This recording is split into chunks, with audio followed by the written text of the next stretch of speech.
श्री गणेशाय नमः। श्री सरस्वत्यै नमः। श्री वेदव्यासाय नमः। नारायणं नमस्कृत्य नरं चैव नरोत्तमं देवीं सरस्वतीं व्यासं ततो जयमुदीरये। पंचाशततमोऽध्यायः। अभिमन्यु और अर्जुन का पराक्रम तथा दूसरे दिन के युद्ध की समाप्ति। संजय उवाच। संजय कहते हैं, भारत उस दूसरे दिन जब पूर्वाह्न का अधिक भाग भाग व्यतीत हो गया और बहुसंख्य रथ, हाथी, घोड़े, पैदल और सवारों का महान संहार होने लगा, उस समय पांचाल राजकुमार धृष्टद्युम्न अकेला ही द्रोणपुत्र अश्वत्थामा, शल्य तथा महामनस्वी कृपाचार्य इन तीनों महारथियों के साथ युद्ध करने लगा। महाबली पांचाल राजकुमार ने 10 शीघ्रगामी पैने बाण मारकर अश्वत्थामा के विश्वविख्यात घोड़ों को मार डाला। वाहनों के मारे जाने पर अश्वत्थामा तुरंत ही शल्य के रथ पर चढ़ गया और वहीं से धृष्टद्युम्न पर बाणों की वर्षा करने लगा। भरत नंदन धृष्टद्युम्न को अश्वत्थामा के साथ भिड़ा हुआ देख सुभद्रा नंदन अभिमन्यु भी पैने बाण बिखेरता हुआ तुरंत वहां आ पहुंचा। उस पुरुष रत्न अभिमन्यु ने शल्य को 25, कृपाचार्य को 9 और अश्वत्थामा को 8 बाणों से बींध डाला। तब अश्वत्थामा ने शीघ्र ही एक बाण से अभिमन्यु को घायल कर दिया। तत्पश्चात शल्य ने 10 और कृपाचार्य ने 3 पैने बाण उसे मारे। तदनंतर आपके पौत्र लक्ष्मण ने सुभद्रा कुमार अभिमन्यु को सामने खड़ा देख हर्ष और उत्साह में भरकर उस पर आक्रमण किया। फिर तो दोनों में युद्ध आरंभ हो गया। राजन, शत्रु वीरों का संहार करने वाले दुर्योधन के पुत्र लक्ष्मण ने अत्यंत कुपित हो समर भूमि में अनेक बाणों से अभिमन्यु को बींध डाला। वह एक अद्भुत सी बात हुई। महाराज भरत श्रेष्ठ, यह देख शीघ्रता पूर्वक हाथ चलाने वाला वीर अभिमन्यु अत्यंत कुपित हो उठा और अपने भाई लक्ष्मण को उसने 50 बाणों से घायल कर दिया। राजन, तब लक्ष्मण ने भी पुनः एक बाण मारकर उसके धनुष्य को जहां मुट्ठी रखी जाती है वहीं से काट दिया। यह देख आपके सैनिक हर्ष से कोलाहल कर उठे। शत्रु वीरों का संहार करने वाले सुभद्रा कुमार ने उस कटे हुए धनुष्य को फेंककर दूसरा विचित्र धनुष्य हाथ में लिया, जो अत्यंत वेगशाली था। वे दोनों पुरुष रत्न वहां एक दूसरे के अस्त्रों का निवारण अथवा प्रतिकार करने की इच्छा रखकर युद्ध में संलग्न थे और पैने बाणों द्वारा एक दूसरे को घायल कर रहे थे। तब प्रजाजनों का स्वामी राजा दुर्योधन अपने महारथी पुत्र को आपके पौत्र अभिमन्यु से पीड़ित देख वहां स्वयं जा पहुंचा। आपके पुत्र दुर्योधन के उधर लौटने पर कौरव पक्ष के सभी नरेशों ने विशाल रथ सेना के द्वारा अर्जुन कुमार अभिमन्यु को सब ओर से घेर लिया। राजन, अभिमन्यु का पराक्रम भगवान श्री कृष्ण के समान था। वह युद्ध में अत्यंत दुर्जय, उन शूरवीरों से घिर जाने पर भी व्यथित या चिंतित नहीं हुआ। इस समय अर्जुन सुभद्रा कुमार को वहां युद्ध में संलग्न देख अपने पुत्र की रक्षा के लिए बड़े वेग से दौड़े आए। यह देख भीष्म और द्रोण आदि सभी कौरव पक्षीय नरेश रथ, हाथी और घोड़ों की सेना सहित एक साथ अर्जुन पर चढ़ आए। उस समय हाथी, घोड़े, रथ और पैदल सैनिकों द्वारा उड़ाई हुई धरती की तीव्र धूल सहसा सूर्य के रथ तक पहुंचकर सब ओर व्याप्त दिखाई देने लगी। इधर सहस्रों हाथी और सैकड़ों भूमिपाल अर्जुन के बाणों के पथ में आकर किसी प्रकार आगे न बढ़ सके। समस्त प्राणी आर्तनाद करने लगे और संपूर्ण दिशाओं में अंधकार छा गया। भरत श्रेष्ठ, उस समय कौरवों का कौरवों को अपने दुस्सह एवं भयंकर अन्याय का परिणाम प्रत्यक्ष दिखाई देने लगा। किरीटधारी अर्जुन के शस्त्र समूहों से सब कुछ आच्छादित हो जाने के कारण आकाश, दिशा, पृथ्वी और सूर्य किसी का भी भान नहीं होता था। उस रणभूमि में कितने ही रथ टूट गए, बहुतेरे हाथी नष्ट हो गए, कितने ही रथियों के घोड़े मार डाले गए और कितने ही रथयूथपतियों के रथ भागते दिखाई दिए। अन्यान्य बहुत से रथी रथहीन होकर अंग अंगद भूषित भुजाओं में आयुध धारण किए जहां तहां चारों ओर दौड़ते देखे जाते थे।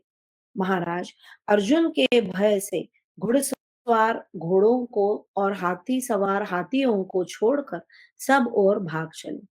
वहां बहुत से नरेश अर्जुन के सायकों से कटकर रथों, हाथियों और घोड़ों से गिरे और गिराए जाते हुए दृष्टिगोचर हो रहे थे। प्रजानाथ अर्जुन ने उस रण क्षेत्र में अत्यंत भयंकर रूप धारण किया था। उन्होंने अपने उग्र बाणों द्वारा योद्धाओं की ऊपर उठी हुई भुजाओं को, जिनमें गदा, खड्ग, प्रास, तुणीर, धनुष बाण, अंकुश और ध्वजा पताका आदि शोभा पा रहे थे, काट गिराया। आर्य, भरत नंदन, भूपाल उस रणभूमि में गिरे हुए उद्दीप्त परिघ, मुदगर, प्रास, भिंदीपाल, खड्ग, हरसे, तीखे तोमर, सुवर्णमय कवच, ध्वज, ढाल, सोने के डंसों से विभूषित छत्र, व्यजन, चाबुक, जोते, कोड़े और अंकुश ढेर के ढेर बिखरे दिखाई देते थे। भारत उस समय आपकी सेना में कोई भी ऐसा पुरुष नहीं था जो समर में शूरवीर अर्जुन का सामना करने के लिए किसी प्रकार आगे बढ़ सके। प्रजानाथ उस युद्ध भूमि में जो वीर अर्जुन की ओर बढ़ता था, वही वही उनके पैने बाणों द्वारा परलोक पहुंचा दिया जाता था। तदनंतर आपके सब योद्धा सब ओर भागने लगे। यह देख अर्जुन और भगवान श्री कृष्ण ने अपने श्रेष्ठ शंख बजाए। कौरव सेना को इस प्रकार भागती देख समर भूमि में खड़े हुए आपके ताऊ भीष्म ने वीरवर आचार्य द्रोण से मुस्कुराते हुए से कहा, यह श्री कृष्ण सहित बलवान वीर पांडुकुमार अर्जुन कौरव सेना की वही दशा कर रहा है जैसी उसे करनी चाहिए। यह किसी प्रकार भी समर भूमि में जीता नहीं जा सकता, क्योंकि इसका रूप इस समय प्रलय काल के यमराज सा दिखाई दे रहा है। यह विशाल सेना इस समय पीछे नहीं लौटाई जा सकती। देखिए, सारे सैनिक एक दूसरे की देखा देखी भाग जा रहे हैं। इधर ये भगवान सूर्य संपूर्ण जगत के नेत्रों की ज्योति सर्वथा समेटे हुए हुए से गिरिश्रेष्ठ अस्ताचल को जा पहुंचे हैं। अतः नरश्रेष्ठ इस समय समस्त सैनिकों को युद्ध से हटा लेना ही उचित समझता हूँ। हमारे सभी योद्धा थके थके मांदे और डरे हुए हैं, अतः इस समय किसी तरह युद्ध नहीं कर सकेंगे। आचार्य प्रवर द्रोण से ऐसा कहकर महारथी भीष्म ने आपके समस्त सैनिकों को युद्ध भूमि से लौटा लिया। तदनंतर रथ, हाथी और घोड़ों सहित सोमक, पांचाल तथा पांडव वीर विजय पाकर बारंबार सिंहनाद करने लगे। वे सभी महारथी विजय सूचक वाद्यों की ध्वनि के साथ अत्यंत हर्ष में भरकर नाचने लगे और अर्जुन को आगे करके शिविर की ओर चल दिए।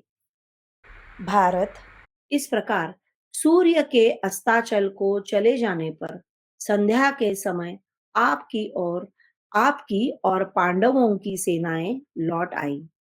इस प्रकार श्री महाभारत भीष्म पर्व के अंतर्गत भीष्म वध पर्व में द्वितीय युद्ध दिवस में सेना को लौटने से संबंध रखने वाला 55वां अध्याय पूरा हुआ। षट्पञ्चाशत्तमोऽध्यायः। तीसरे दिन कौरव पांडवों की व्यूह रचना तथा युद्ध का आरंभ। संजय उवाच। संजय ने कहा, भारत जब रात बीती और प्रभात हुआ, तब शांतनु नंदन भीष्म ने अपनी सेनाओं को युद्ध भूमि में चलने का आदेश दिया। उस समय कुरुकुल के पितामह शांतनु कुमार भीष्म ने आपके पुत्रों को विजय दिलाने की इच्छा से महान गरुड़ व्यूह की रचना की। स्वयं आपके ताऊ भीष्म उस व्यूह के अग्रभाग में चौंच के स्थान पर खड़े हुए। आचार्य द्रोण और यदुवंशी कृतवर्मा दोनों नेत्रों के स्थान पर स्थित हुए। यशस्वी वीर अश्वत्थामा और कृपाचार्य शिरोभाग में खड़े हुए। इनके साथ त्रिगर्त, केकय और वाटधान भी युद्ध भूमि में उपस्थित थे। आर्य, भूरिश्रवा, शल, शल्य और भगदत्त ये जयद्रथ के साथ ग्रीवा भाग में खड़े किए गए। इन्हीं के साथ मद्र, सिंधु, सौवीर तथा पंचनद देश के योद्धा भी थे। अपने सहोदर भाइयों और अनुचरों के साथ राजा दुर्योधन पृष्ठभाग में स्थित हुआ। महाराज अवंती देश के राजकुमार विंद और अनुविंद तथा कंबोज, शक एवं शूरसेन देश के योद्धा उस महाव्यूह के पुच्छ भाग में खड़े हुए। मगध और कलिंग देश के योद्धा दासेरक गणों के साथ कवच धारण करके व्यूह के दाएं पंख के स्थान में स्थित हुए। कारुष, विकुंज, मुंड और कुंडी वृष आदि योद्धा राजा बृहदबल के साथ बाएं पंख के स्थान में खड़े हुए। शत्रुओं को संताप देने वाले सव्यसाची अर्जुन ने कौरव सेना की वह व्यूह रचना देखकर युद्ध भूमि में उसका सामना करने के लिए धृष्टद्युम्न को साथ लेकर अपनी सेना का अत्यंत भयंकर अर्धचंद्राकार व्यूह बनाया। उसके दक्षिण शिखर पर भीमसेन सुशोभित हुए। उनके साथ नाना प्रकार के शस्त्र समुदायों से संपन्न विभिन्न देशों के नरेश भी थे। भीमसेन के पीछे ही राजा विराट और महारथी द्रुपद खड़े हुए। उनके बाद नील आयुधधारी सैनिकों के साथ राजा नील और नील के बाद महाबली धृष्टकेतु खड़े हुए। भारत धृष्टकेतु के साथ चेदी, काशी, करुष और पौरव आदि देशों के सैनिक भी थे। धृष्टद्युम्न, शिखंडी तथा पांचाल और प्रभद्रक गण उस विशाल सेना के मध्य भाग में युद्ध के लिए खड़े हुए। हाथियों की सेना से घिरे हुए धर्मराज युधिष्ठिर भी वही थे। राजन, तदनंतर सात्यकी और द्रौपदी के पांचों पुत्र खड़े हुए। इनके बाद शूरवीर अभिमन्यु और अभिमन्यु के बाद इरावान थे। नरेश्वर, इरावान के बाद भीमसेन पुत्र घटोत्कच तथा महारथी केकय खड़े हुए।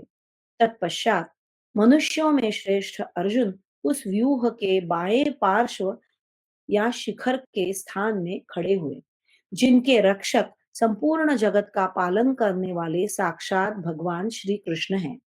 इस प्रकार पांडवों में आपके पुत्रों तथा उनके पक्ष में आए हुए अन्यान्य भूपालों के वध के लिए इस महाव्यूह की रचना की। तदनंतर एक दूसरे पर प्रहार करते हुए आपके और शत्रु पक्ष के सैनिकों का घोर युद्ध आरंभ हो गया, जिसमें रथ से रथ और हाथी से हाथी भिड़ गए थे। प्रजानाथ जहां तहां सब ओर घोड़ों और रथों के समुदाय एक दूसरे पर टूटते और प्रहार करते दिखाई दे रहे थे। भारत दौड़ते तथा पृथक पृथक प्रहार करते हुए रथ समूहों का शब्द दुंदुभियों की ध्वनि से मिलकर और भी भयंकर हो गया। आपके और पांडवों के घमासान युद्ध में परस्पर आघात प्रत्याघात करने वाली नरवीरों का भयानक शब्द आकाश में व्याप्त हो रहा था।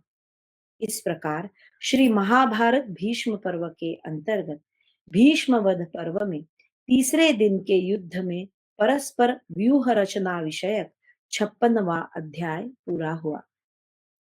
सप्त पंचाशतमोध्याय उभय पक्ष की सेनाओं का घमासान युद्ध। संजय उवाच। संजय कहते हैं, भारत आपकी और पांडवों की पूर्वोक्त रूप से व्यूह रचना संपन्न हो जाने पर अर्जुन ने आपके रथियों की सेना का संहार आरंभ किया। वे अतिरथी वीर थे। उन्होंने अपने बाणों द्वारा युद्ध स्थल में रथयूथपतियों को विदीर्ण करके यमलोक भेज दिया। युगांत में काल के समान उस युद्ध में कुंती कुमार अर्जुन के द्वारा आपके सैनिकों का भयंकर विनाश हो रहा था, तो भी वे यत्न पूर्वक पांडवों के साथ युद्ध करते रहे।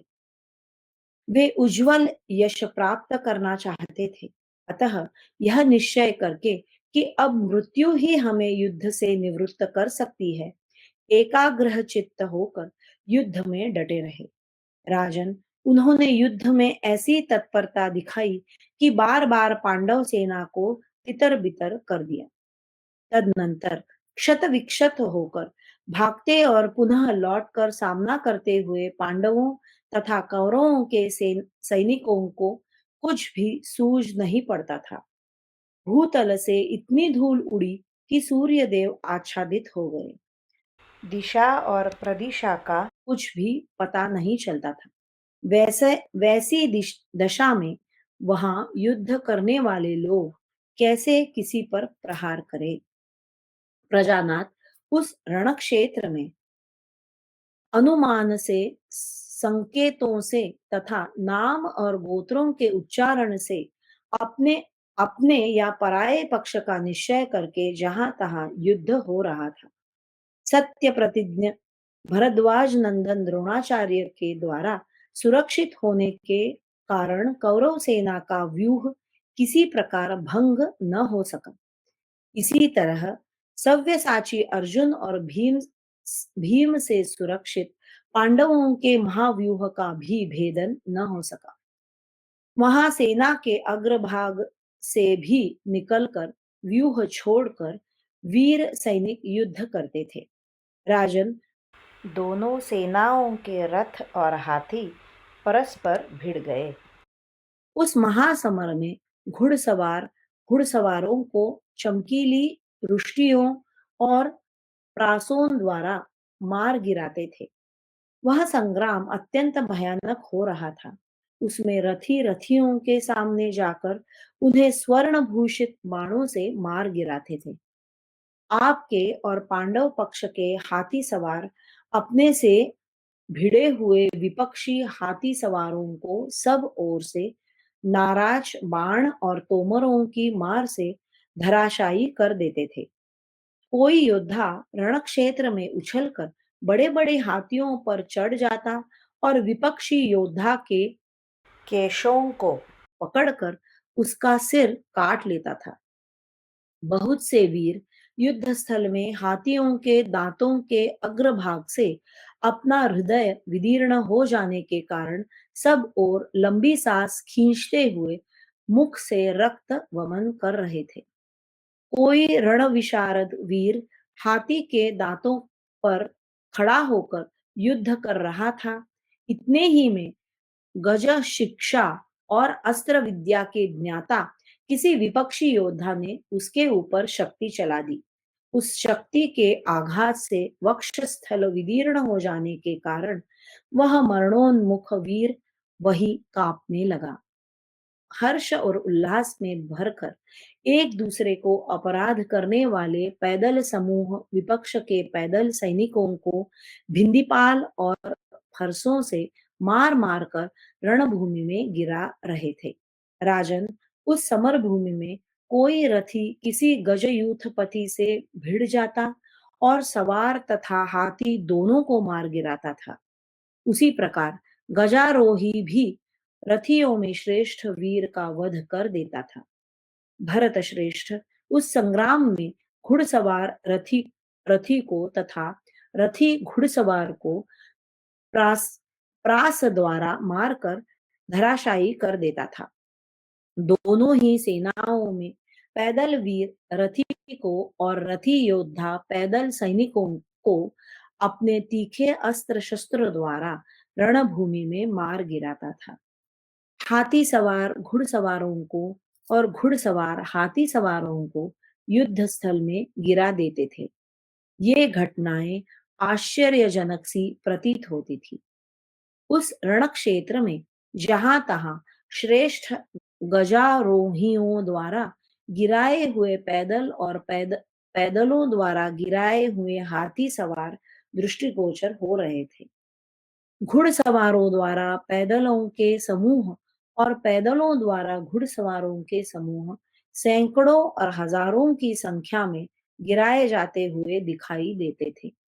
भरत श्रेष्ठ वहां इधर उधर गिरे हुए ध्वज, धनुष, तोमर, प्रास, गदा, परिघ, कंपन, शक्ति, विचित्र कवच, कणप, अंकुश, चमचमाते हुए खड्ग, सुवर्णमय पांख वाले बाण, शूल, गद्दी और बहुमूल्य कंबलों द्वारा आच्छादित हुई वहां की भूमि भांति भांति के पुष्पहारों से चित्रित हुई सी जान पड़ती थी। महासमर में मनुष्यों, घोड़ों और हाथियों की लाशें पड़ी हुई थी। मांस और रक्त की कीचड़ जम गई थी। वहां की भूमि में जाना असंभव हो गया था। जनेश्वर रणभूमि में बहे हुए रक्त से सींचकर धरती की धूल बैठ गई और सारी दिशाएं साफ हो गई। भारत उस समय जगत के विनाश को सूचित करने वाले असंख्य कबंध चारों ओर उठने लगे। उस अत्यंत दारुण और महाभयंकर युद्ध में रथी योद्धा चारों ओर दौड़ते दिखाई देते थे। तदनंतर भीष्म, द्रोण, सिंधुराज, जयद्रथ, पुरुमित्र, जय, भोज, शल्य और शकुनी, ये सिंहतुल्य पराक्रमी रणदुर्जय वीर पांडवों की सेना को बार बार भंग करने लगे। भरत नंदन इसी प्रकार भीमसेन, राक्षस घटोत्कच, सात्यकी, चेकितान तथा द्रौपदी के पांचों पुत्र, ये सब मिलकर जैसे देवता दानवों को खदेड़ते हैं, उसी प्रकार समस्त राजाओं सहित आपके पुत्रों और सैनिकों को रणभूमि में भगाने लगे। संग्राम भूमि में एक दूसरे को मारते हुए श्रेष्ठ क्षत्रिय वीर रक्तरंजित हो भयानक रूपधारी दानवों के समान सुशोभित होने लगे। दोनों सेनाओं के वीर शत्रुओं को जीतकर आकाश में फैले हुए विशाल ग्रहों के समान दिखाई देते थे।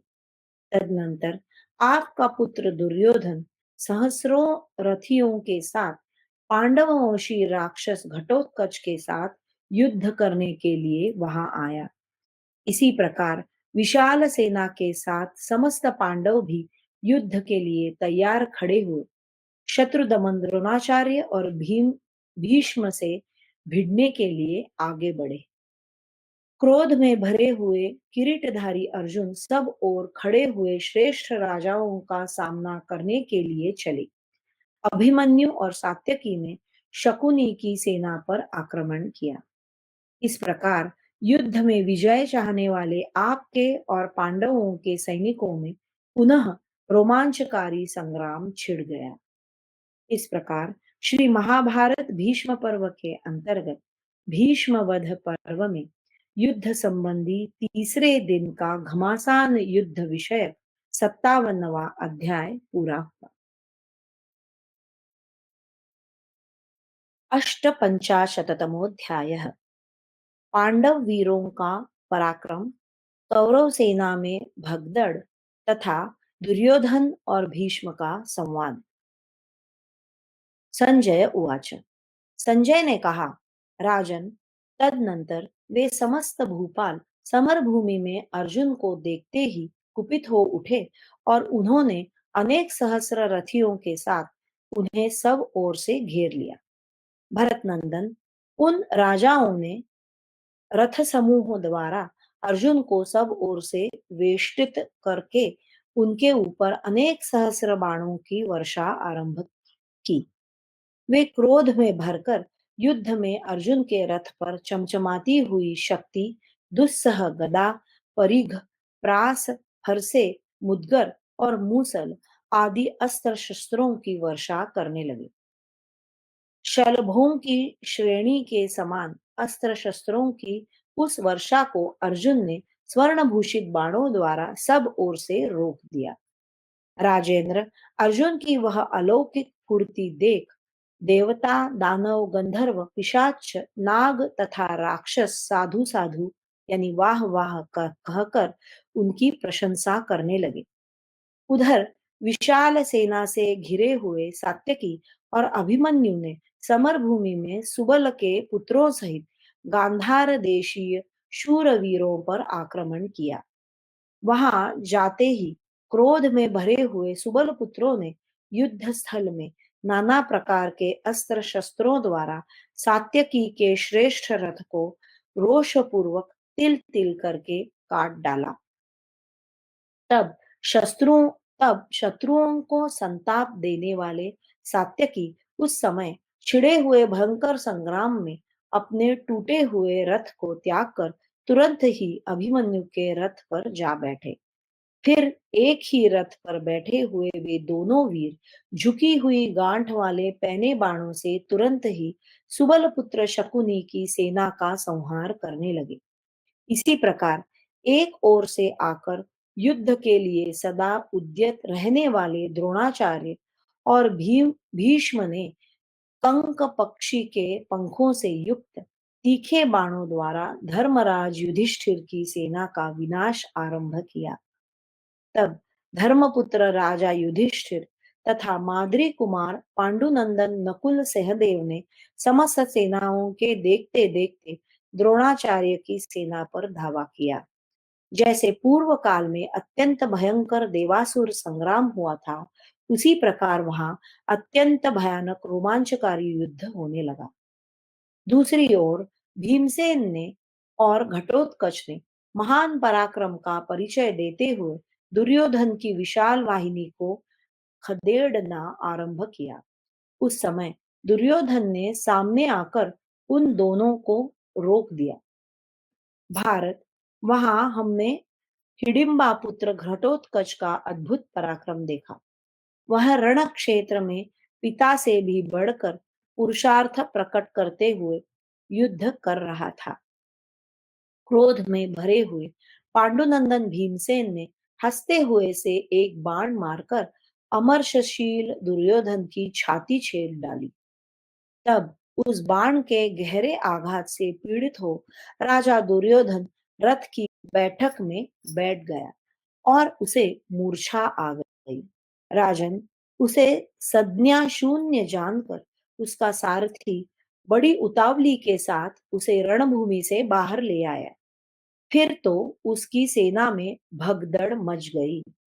तब चारों ओर भागती हुई उस कौरव सेना पर तीखे बाणों का प्रहार करते हुए भीमसेन उसे पीछे से खदेड़ने लगे। दूसरी ओर से रथियों में श्रेष्ठ द्रुपद कुमार धृष्टद्युम्न तथा धर्मपुत्र युधिष्ठिर शत्रु सेना का विनाश करने वाले तीखे बाणों द्वारा द्रोणाचार्य और भीष्म के देखते देखते कौरव सेना को पीड़ित करते हुए उसका पीछा करने लगे। महाराज, उस युद्ध स्थल में आपके पुत्र की भागती हुई सेना को महारथी द्रोण और भीष्म भी रोक न सके। महामना भीष्म और द्रोण के रोकने पर भी उनके सामने ही वह सेना भागती ही चली जा रही थी। उधर सहस्रों रथी जब इधर उधर भाग रहे थे, उसी समय एक रथ पर बैठे हुए अभिमन्यु और सात्यकी सुबल पुत्र की सेना का संग्राम भूमि में सब ओर से संहार करने लगे। उस अवसर पर एक रथ में बैठे हुए सात्यकी और अभिमन्यु उसी प्रकार शोभा पा रहे थे जैसे अमावस्या तिथि को आकाश में सूर्य और चंद्रमा एक ही स्थान में सुशोभित होते थे। प्रजानाथ तदनंतर क्रोध में भरे हुए अर्जुन आपकी सेना पर उसी प्रकार बाणों की वर्षा करने लगे जैसे बादल पानी की धारा बरसाता है। तब पार्थ के बाणों से संग्राम भूमि में पीड़ित हुई कौरव सेना विषाद और भय से कांपती हुई इधर उधर भाग चली। उन योद्धाओं को भागते देख दुर्योधन का हित चाहने वाले महारथी भीष्म और द्रोण क्रोधपूर्वक उन्हें रोकने लगे। प्रजानाथ इसी बीच में राजा दुर्योधन की मूर्छा दूर हो गई और उसने आश्वस्त होकर चारों ओर भागती हुई सेना को पुनः लौटाया। भारत आपका पुत्र दुर्योधन जहां जहां जिस जिस की ओर दृष्टिपात करता वहीं वहीं से ऐसे योद्धा भी लौट आते थे जो क्षत्रियों में महारथी थे। राजन उन सब को लौटते देख दूसरे लोग भी एक दूसरे की स्पर्धा तथा लज्जा के कारण ठहर गए। महाराज पुनः लौटते हुए उन योद्धाओं का महान वेग चंद्रोदय के समय बढ़ते हुए महासागर के समान जान पड़ता था। तब उन सबको लौटा हुआ देख राजा दुर्योधन तुरंत ही शांतनु नंदन भीष्म के पास जाकर बोला, पितामह भरत नंदन, मैं आपसे जो कुछ कहता हूँ उसे सुनिए। कुरुनंदन, आपके अस्त्र अस्त्र वेत्ताओं में श्रेष्ठ द्रोणाचार्य के और महाधनुर्धर कृपाचार्य के पुत्रों और सुहृदों सहित जीते जी जो मेरी सेना भाग रही है, इसे मैं आप लोगों के योग्य नहीं मानता हूँ। मैं किसी तरह यह नहीं मान सकता कि पांडव संग्राम में आपके द्रोणाचार्य के, कृपाचार्य के और अश्वत्थामा के समान बलवान हैं। वीर पितामह, निश्चय ही पांडव आपके कृपा पात्र है, तभी तो मेरी सेना का वध हो रहा है और आप चुपचाप इसकी दुर्दशा को सहते चले जा रहे हो चले जा रहे हैं। महाराज, यदि पांडवों पर दया ही करनी थी तो आप युद्ध आरंभ होने के पहले ही मुझे यह बता देते कि मैं संग्राम भूमि में पांडु पुत्रों से, धृष्टद्युम्न से और सात्यकी से भी युद्ध नहीं करूंगा। उस अवस्था में आपका आचार्य का तथा कृप का वचन सुनकर मैं कर्ण के साथ उसी समय अपने कर्तव्य का निश्चय कर लेता। यदि युद्ध में आप दोनों को मेरा परित्याग करना उचित नहीं जान पड़ता हो, तो द्रोणाचार्य और आप दोनों श्रेष्ठ पुरुष अपने योग्य पराक्रम प्रकट करते हुए युद्ध कीजिए। यह सुनकर भीष्म बारंबार हंसकर क्रोध से आंखें तरेते हुए आपके पुत्र से बोले, राजन, मैंने तुमसे अनेक बार यह सत्य और हित की बात बताई है कि युद्ध में पांडवों को इंद्र आदि देवता भी जीत नहीं सकते। नृपश्रेष्ठ, तो भी मुझ वृद्ध के द्वारा जो कुछ किया जा सकता है उसे आज यथाशक्ति करूंगा। तुम इस समय अपने भाइयों सहित देखो। आज मैं अकेला ही सबके देखते देखते सेना और बंधुओं सहित समस्त पांडवों को आगे बढ़ने से रोक दूंगा। जनेश्वर, भीष्म के ऐसा कहने पर आपके पुत्र आनंद मग्न होकर जोर जोर से शंख बजाने और डंका पीटने लगे। राजन, उनका वह महान शंखनाद सुनकर पांडव वीर शंख बजाने तथा नगारे और ढोल पीटने लगे। इस प्रकार श्री महाभारत भीष्म पर्व के अंतर्गत भीष्म वध पर्व में तृतीय युद्ध दिवस में भीष्म और दुर्योधन का संवाद विषय 58वां अध्याय पूरा हुआ। एकोनषष्टितमोऽध्यायः। भीष्म का पराक्रम, श्री कृष्ण का भीष्म को मारने के लिए उद्यत होना, अर्जुन की प्रतिज्ञा और उनके द्वारा कौरव सेना की पराजय, तृतीय दिवस के युद्ध की समाप्ति। धृतराष्ट्र उवाच। धृतराष्ट्र ने पूछा, संजय, उस भयंकर युद्ध में जब भीष्म ने मेरे विशेष दुखी हुए पुत्र के क्रोध दिलाने पर प्रतिज्ञा कर ली, तब उन्होंने उस युद्ध स्थल में पांडवों के प्रति क्या किया, तथा पांचाल योद्धाओं ने पितामह भीष्म के प्रति क्या किया? संजय उवाच। संजय ने कहा, भारत, उस दिन जब पूर्वाह्न काल का अधिक भाग व्यतीत हो गया, सूर्य देव पश्चिम दिशा में जाकर स्थित हुए और विजय को प्राप्त हुए महामना पांडव खुशी मनाने लगे। उस समय सब धर्मों के विशेषज्ञ आपके ताऊ भीष्म जी ने वेगशाली अश्वों द्वारा पांडवों की सेना पर आक्रमण किया। उनके साथ विशाल सेना चली और आपके पुत्र सब ओर से उनकी रक्षा करने लगे। भारत, तदनंतर आपके अन्याय से हम लोगों का पांडवों के साथ रोमांचकारी भयंकर संग्राम होने लगा। उस समय वहां धनुषों की टंकार तथा हथेलियों के आघात से पर्वतों के विदीर्ण होने के समान बड़े जोर से शब्द होता था। उस समय खड़े रहो, खड़ा हूं, इसे बींध डालो, लौटो, स्थिर भाव से रहो, हाँ हाँ स्थिर भाव से ही हूं, तुम प्रहार करो, ऐसे शब्द सब और सुनाई पड़ते थे। जब सोने के कवचों, किरीटों और ध्वजों पर योद्धाओं के अस्त्र शस्त्र टकराते, तब उनसे पर्वतों पर गिरकर टकराने वाली शिलाओं के समान भयानक शब्द होता था। सैनिकों के सैकड़ों हजारों मस्तक तथा स्वर्ण भूषित भुजाएं कट कट कर पृथ्वी पर गिरने और तड़पने लगी।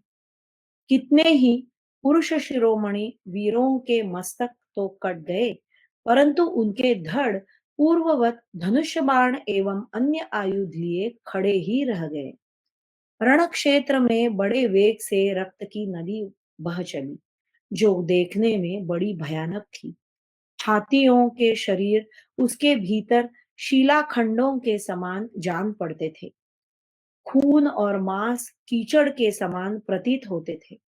बड़े बड़े हाथी, घोड़े और मनुष्यों के शरीरों से ही वह नदी निकली थी और परलोक रूपी समुद्र की ओर प्रवाहित हो रही थी। वह रक्त मांस की नदी गीधों और गिदड़ों को आनंद प्रदान करने वाली थी।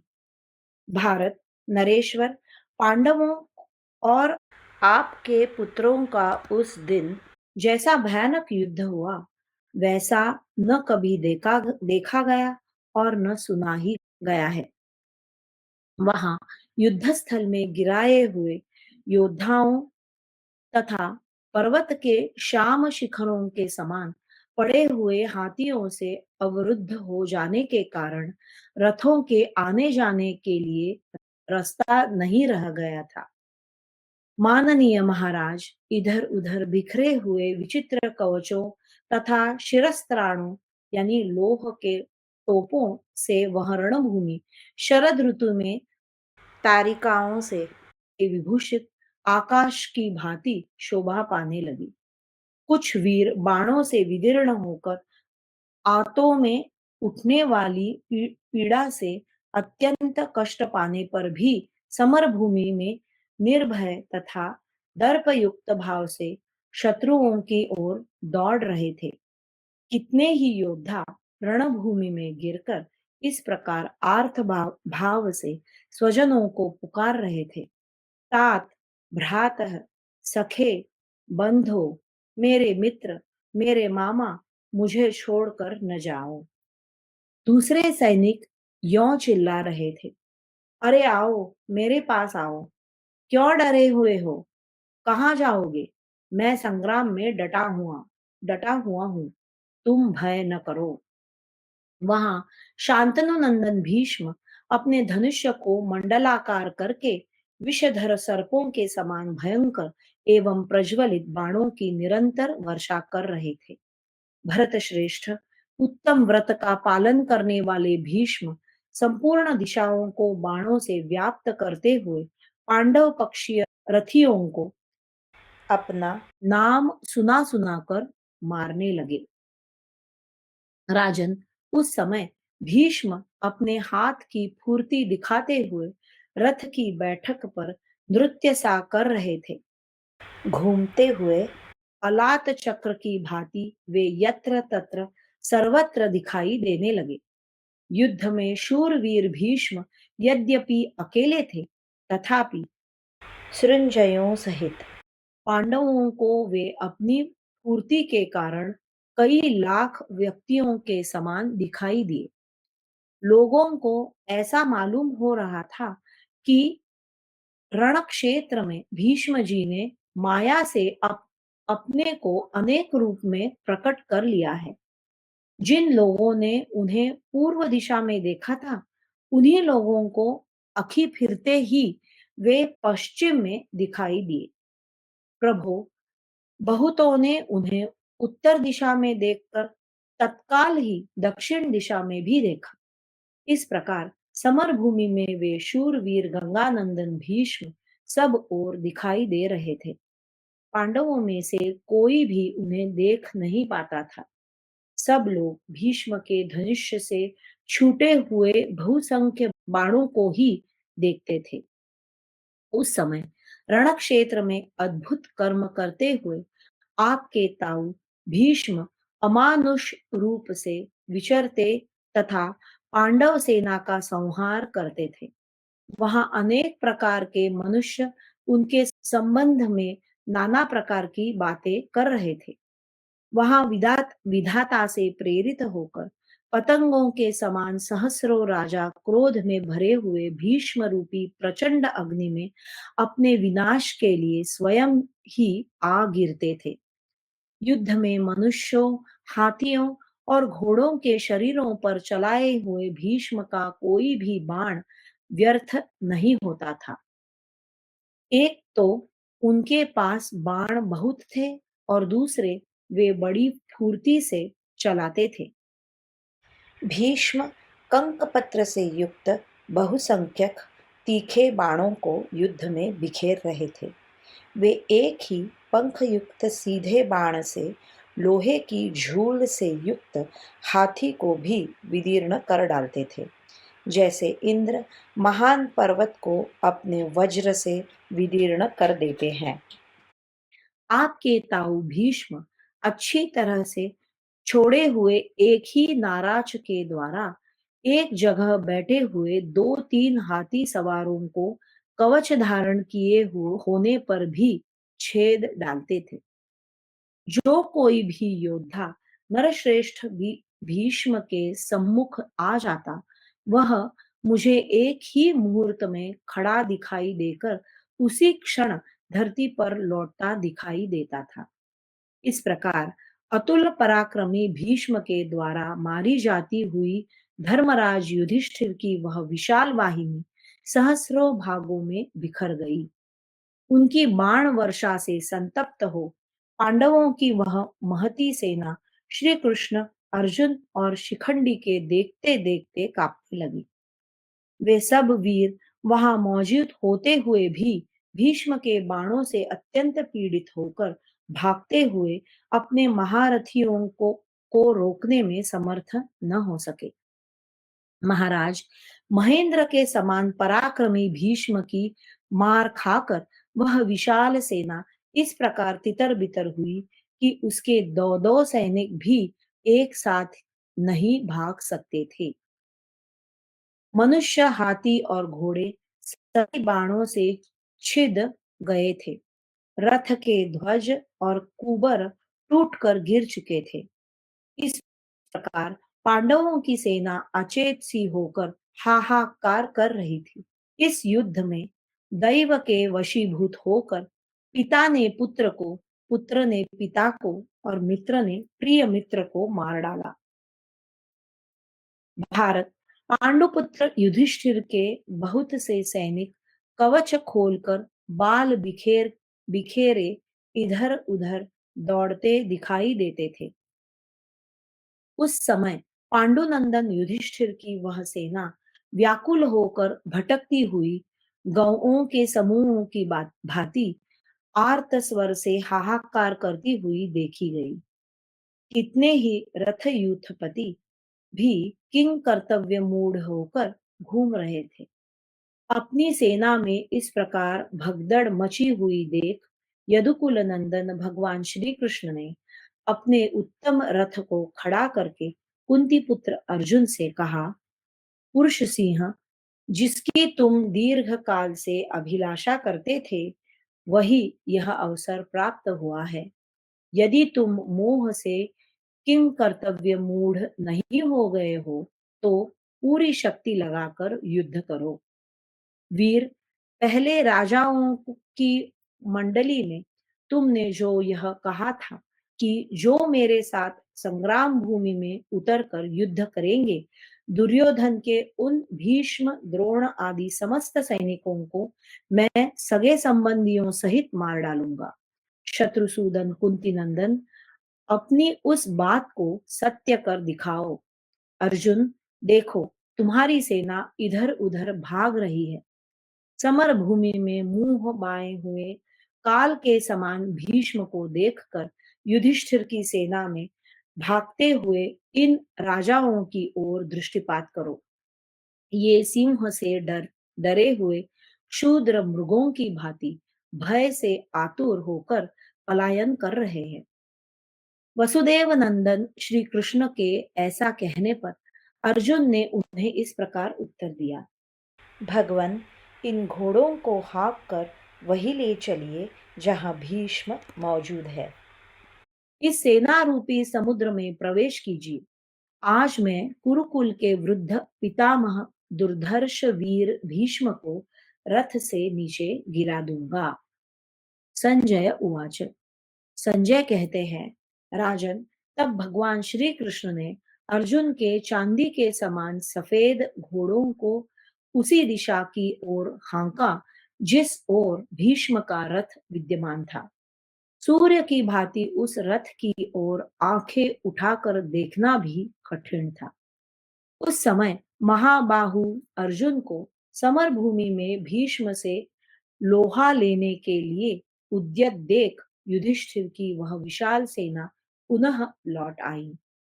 कुरुश्रेष्ठ तदनंतर भीष्म सिंह के समान बारंबार गर्जना करते हुए अर्जुन के रथ पर शीघ्रता पूर्वक बाणों की वर्षा करने लगी। उस महान बाण वर्षा से एक ही क्षण में घोड़े और सारथी सहित आच्छादित होकर अर्जुन का रथ किसी की दृष्टि में नहीं आता था। परंतु शक्तिशाली भगवान श्री कृष्ण तनिक भी घबराहट में न पड़कर धैर्य का सहारा ले उन घोड़ों को हाँकते रहे। यद्यपि भीष्म के बाण उन अश्वों के सभी अंगों में धसे हुए थे।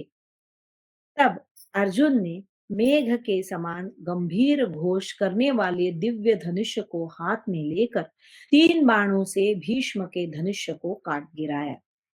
धनुष काट जाने पर आपके ताऊ कुरुनंदन भीष्म ने पलक मारते मारते पुनः दूसरे विशाल धनुष पर प्रत्यंचा चढ़ा दी।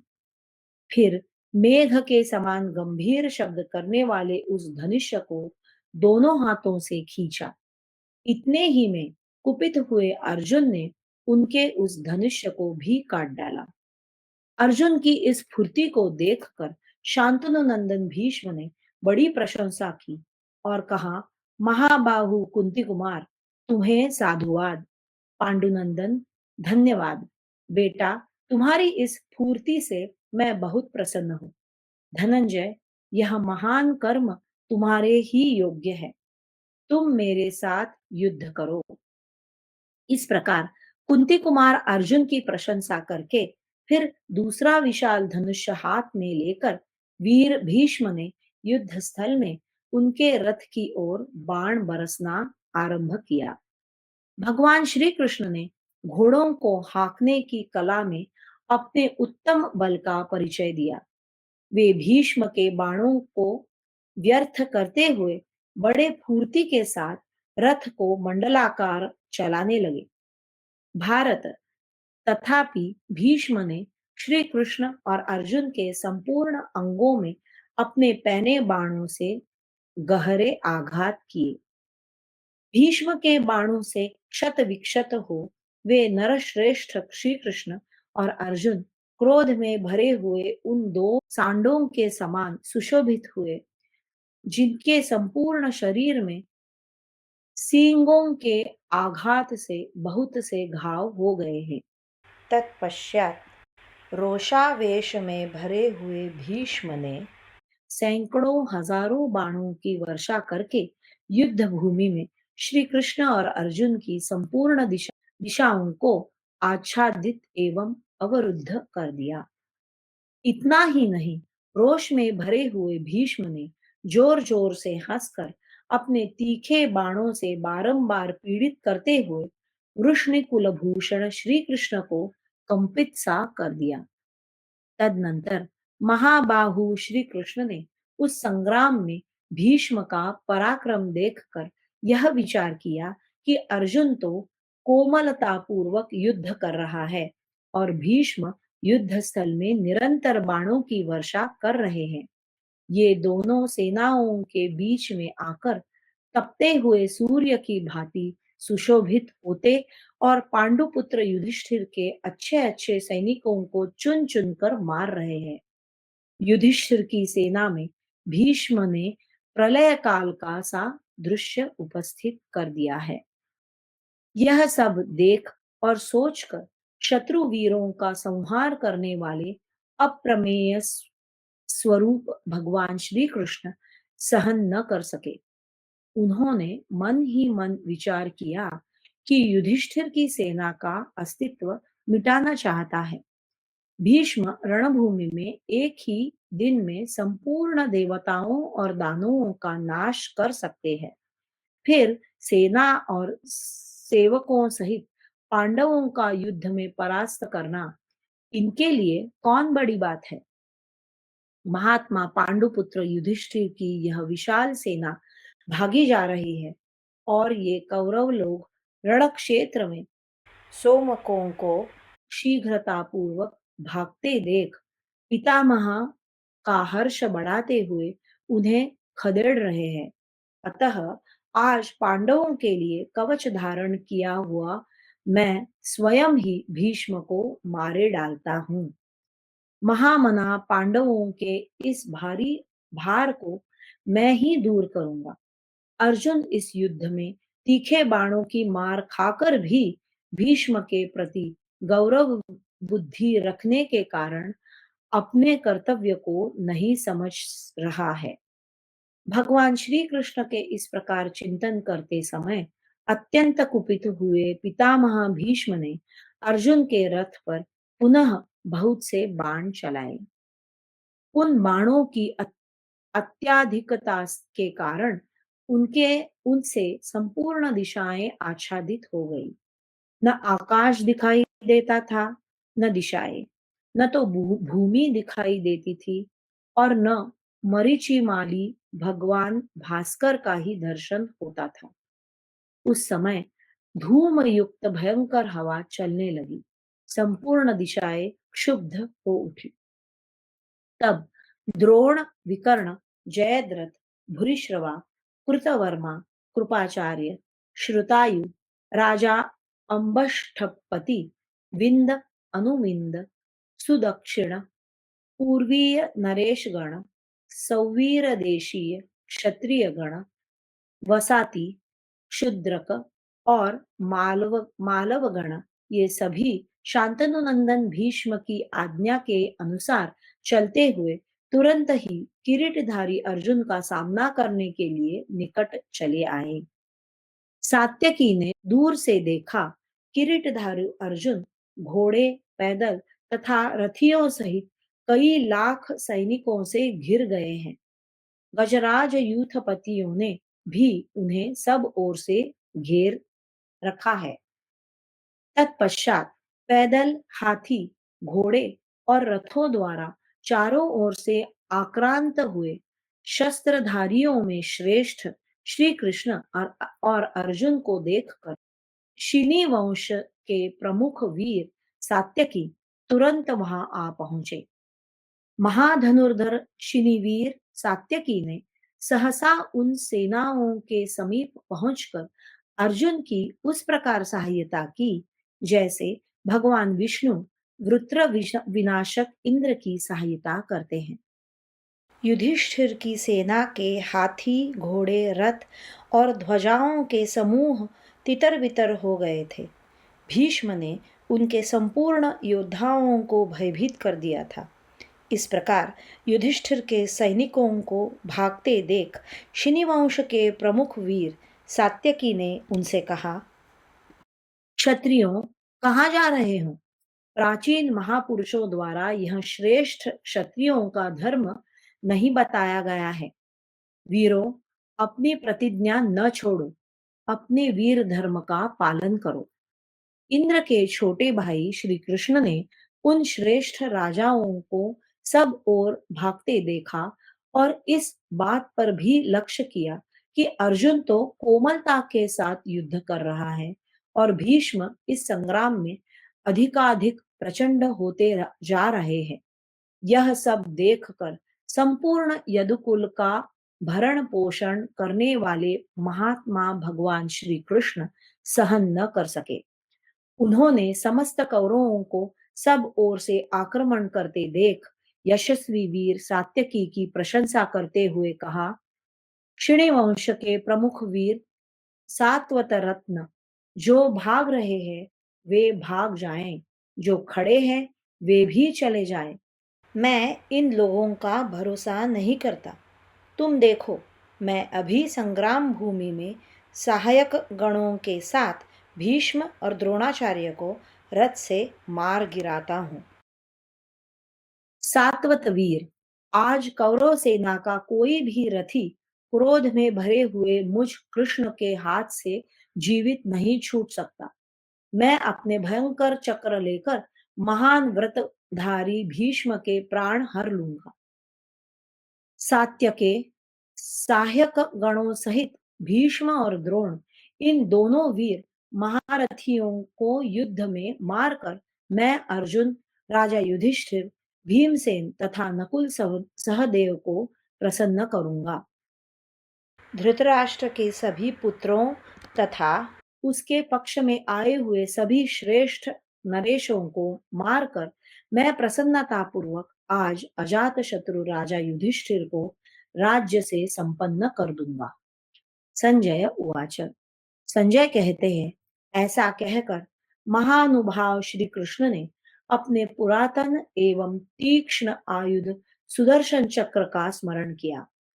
उनके चिंतन करने मात्र से ही वह स्वयं उनके हाथ के अग्रभाग में प्रस्तुत हो गया। उस चक्र की नाभि बड़ी सुंदर थी। उसका प्रकाश सूर्य के समान और प्रभाव वज्र के तुल्य था। उसके किनारे छुरे के समान तीक्ष्ण थे। वसुदेव नंदन महात्मा भगवान श्री कृष्ण घोड़ों की लगाम छोड़कर हाथ में उस चक्र को घुमाते हुए रथ से कूद पड़े और जिस प्रकार सिंह भड़े हुए घमंड वाले मदांध एवं उन्मत्त गजराज को मार डालने की इच्छा से उसकी ओर झपटे, उसी प्रकार वे भी अपने पैरों की धमक से पृथ्वी को कांपते हुए युद्ध स्थल में भीष्म की ओर बड़े वेग से दौड़े। देवराज इंद्र के छोटे भाई श्री कृष्ण समस्त शत्रुओं को मथ डालने की शक्ति रखते थे। वे उस सेना के मध्य भाग में कुपित होकर जिस समय भीष्म की ओर झपटे, उस समय उनके श्याम विग्रह पर लटक कर हवा के वेग से फहराता हुआ पीतांबर का छोर उन्हें ऐसी शोभा दे रहा था मानो आकाश में बिजली से आवेष्टित हुआ श्याम मेघ सुशोभित हो रहा हो। श्री कृष्ण की सुंदर भुजारूपी विशाल नाल से सुशोभित वह सुदर्शन चक्र कमल के समान शोभा पा रहा था, मानो भगवान नारायण के नाभि से प्रकट हुआ प्रातःकालीन सूर्य के समान कांति वाला आदि कमल प्रकाशित हो रहा हो। श्री कृष्ण के क्रोध रूपी सूर्योदय से वह कमल विकसित हुआ था। उसके किनारे छुरे के समान तीक्ष्ण थे। वे ही मानो उसके सुंदर दल थे।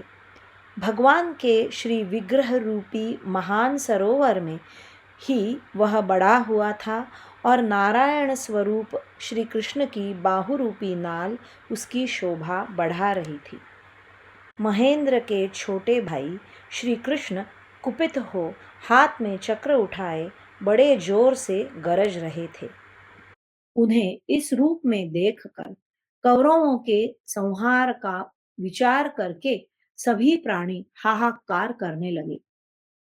वे जगत गुरु वसुदेव नंदन श्री कृष्ण हाथ में चक्र ले मानो संपूर्ण जगत का संहार करने के लिए उद्यत थे और समस्त प्राणियों को जलाकर भस्म कर डालने के लिए उठी हुई प्रलयाग्नि के समान प्रकाशित हो रहे थे। भगवान को चक्र लिए अपनी ओर वेग पूर्वक आते देख शांतनु नंदन भीष्म उस समय तनिक भी भय अथवा घबराहट का अनुभव न करते हुए दोनों हाथों से गांडीव धनुष्य के समान गंभीर घोष करने वाले अपने महान धनुष्य को खींचने लगे। उस समय युद्ध स्थल में भीष्म के चित्त में तनिक भी मोह नहीं था। वे अनंत पुरुषार्थशाली भगवान श्री कृष्ण का आह्वान करते हुए बोले, आइए आइए देवेश्वर, जगन निवास, आपको नमस्कार है। हाथ में चक्र लिए आए हुए माधव, सबको शरण देने वाले लोकनाथ, आज युद्ध भूमि में बलपूर्वक इस उत्तम रथ से मुझे मार गिराइए। श्री कृष्ण, आज आपके हाथ से यदि मैं मारा जाऊंगा तो इहलोक और परलोक में भी मेरा कल्याण होगा। अंधक और वृष्णिकुल की रक्षा करने वाले वीर, आपके इस आक्रमण से तीनों लोकों में मेरा गौरव बढ़ गया।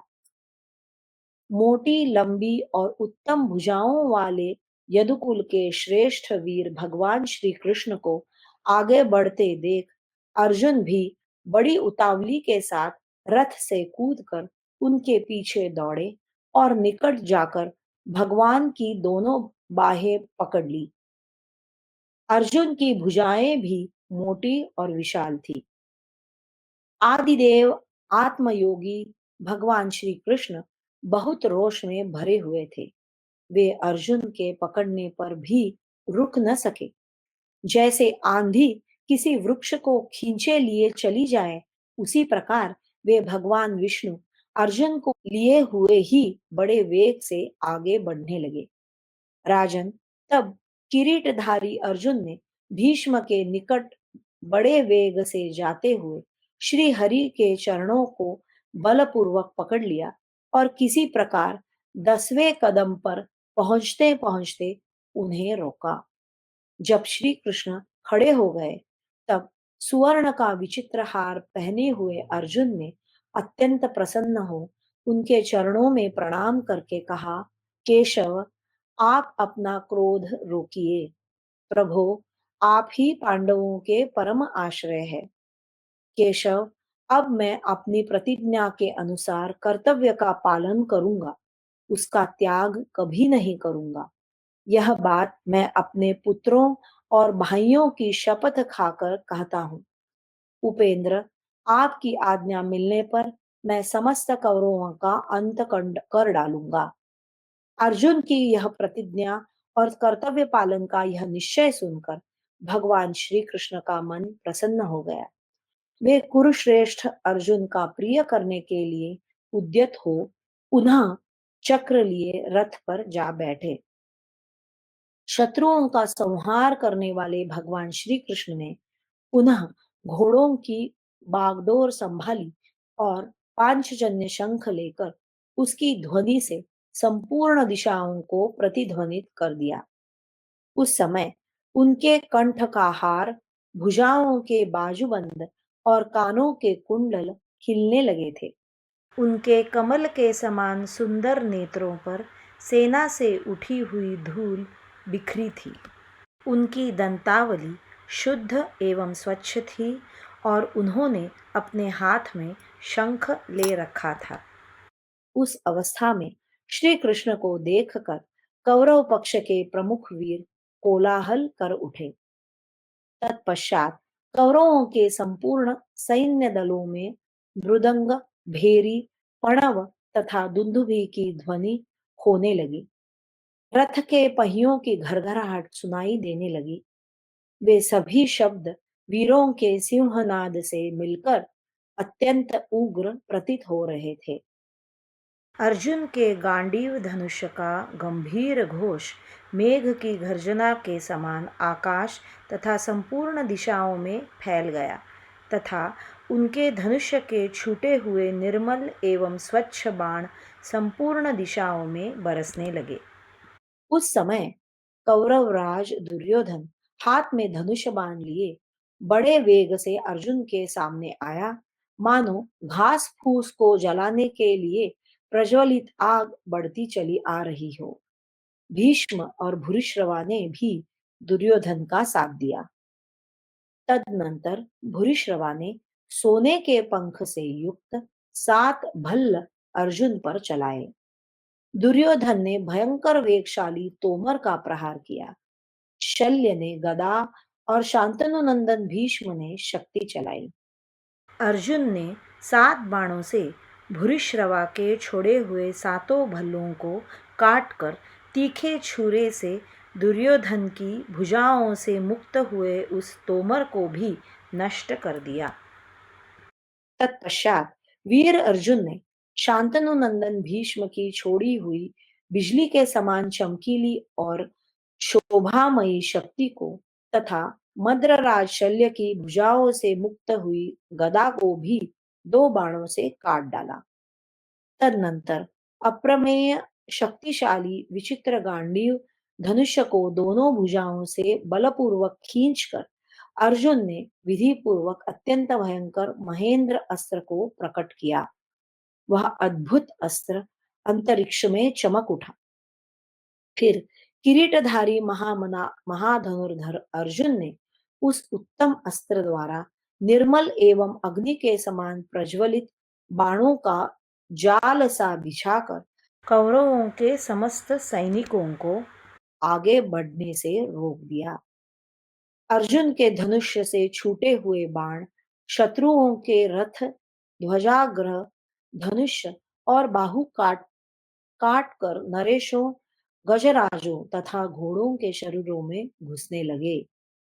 तदनंतर तीखी धार वाले बाणों से युद्ध स्थल में संपूर्ण दिशाओं और कोणों को आच्छादित करके किरीटधारी अर्जुन ने गांडीव धनुष की टंकार से कौरवों के मन में भारी व्यथा उत्पन्न कर दी।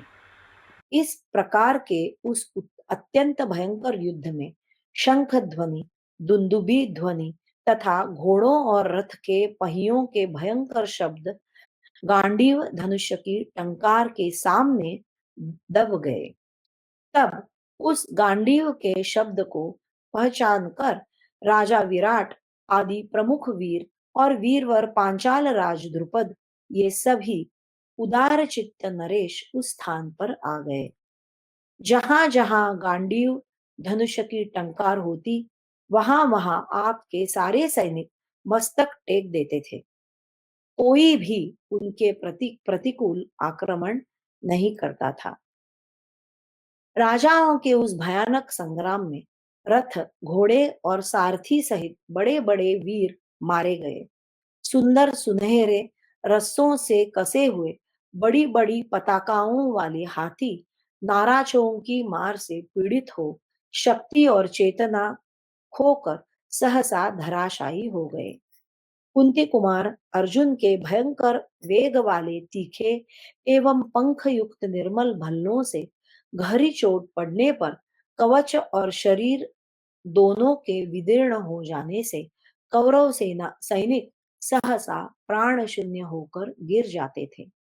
युद्ध के मुहाने पर जिनके यंत्र कट गए और इंद्रकील नष्ट हो गए थे, ऐसे बड़े बड़े ध्वज छिन्न भिन्न होकर गिरने लगे। उस संग्राम में अर्जुन के बाणों से घायल पैदलों के समूह, रथी, घोड़े और हाथी शीघ्र ही सत्व शून्य होकर अपने अंगों को पकड़े हुए पृथ्वी पर गिरने लगे। राजन, उस महान ऐन्द्रास्त्र से समर भूमि में सभी सैनिकों के शरीर और कवच छिन्न भिन्न हो गए। उस समय समरांगण में किरीटधारी अर्जुन ने अपने तीखे बाण समूहों द्वारा योद्धाओं के शरीर में लगे हुए आघात से निकलने वाले रक्त की एक भयंकर नदी बहा दी, जिसमें मनुष्यों के मेदे फेन के समान जान पड़ते थे। वह नदी बड़ी वेग से बह रही थी। उसका प्रवाह पुष्ट था। मरे हुए हाथी, घोड़ों के शरीर तटों के समान प्रतीत होते थे। राजाओं के मज्जा और मांस कीचड़ के समान थे। बहुत से राक्षस और भूतगण उसका सेवन करते थे। मुर्दों की खोपड़ियों के केश सेवार का भ्रम उत्पन्न करते थे। सहस्र शरीर उसमें जल जंतुओं के समान बह रहे थे। छिन्न भिन्न होकर बिखरे हुए कवच लहरों के समान उसमें सर्वत्र व्याप्त थे। मनुष्यों, घोड़ों और हाथियों की कटी हुई हड्डियां छोटे छोटे कंकड़ पत्थरों का काम दे रही थी। उसके दोनों किनारों पर कुत्ते, कौवे, भेड़िए, गिद्ध, कंक, तरक्षु तथा अन्यान्य मांसभक्षी जंतु निवास करते थे। उस भयानक नदी को लोगों ने महावैतरणी के समान देखा। यहाँ तरक्षु पे टिप्पणी है। सेई जंतु जिसके बदन में कांटे होते हैं, ऐसा सेई जंतु जिसके बदन में कांटे होते हैं, उसे तरक्षु कहते हैं।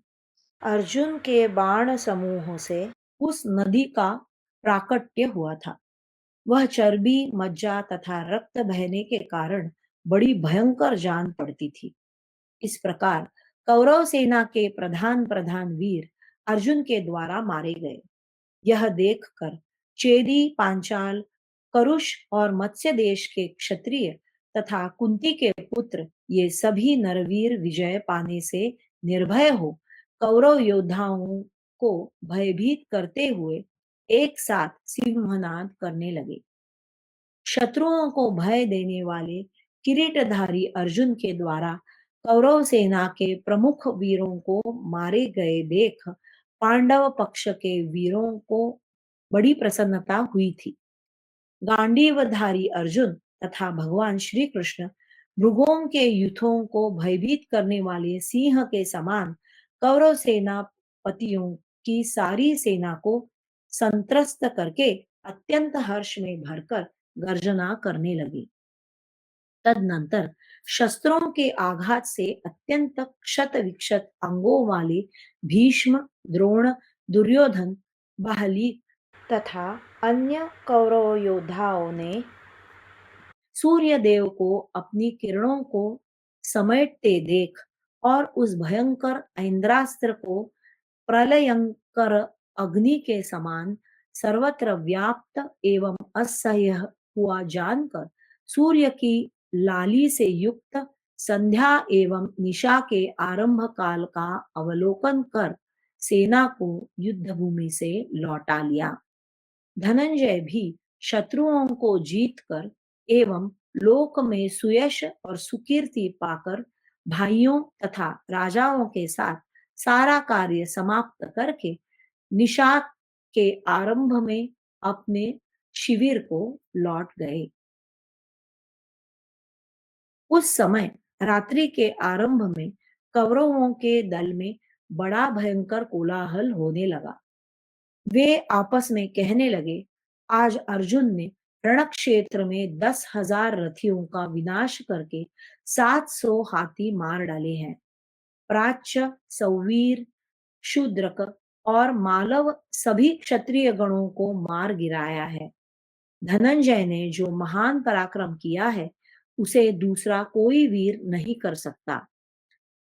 श्रुतायु, राजा अंबष्ठपति, दुर्मर्शन, चित्रसेन, द्रोण, कृप, जयद्रथ, बाहलिक, भूरिश्रवा, शल्य और शल ये तथा और भी सैकड़ों योद्धा क्रोध में भरे हुए लोक महारथी किरीटधारी कुंती कुमार अर्जुन के द्वारा रणभूमि में अपनी ही भुजाओं के पराक्रम से भीष्म सहित परास्त किए गए हैं। भारत उपर्युक्त बातें कहते हुए आपके समस्त सैनिक सहस्रों जलती हुई मसाले तथा प्रकाशमान दीपों के उजाले में अपने अपने शिविर में गए। कौरव सेना के संपूर्ण सैनिकों पर अर्जुन का त्रास छा रहा था। इसी अवस्था में उस सेना ने रात में विश्राम किया। इस प्रकार श्री महाभारत भीष्म पर्व के अंतर्गत भीष्म वध पर्व में तीसरे दिन सेना के विश्राम के लिए लौटने से संबंध रखने वाला 59वां अध्याय पूरा हुआ। हरि ओम। श्री कृष्णार्पणमस्तु।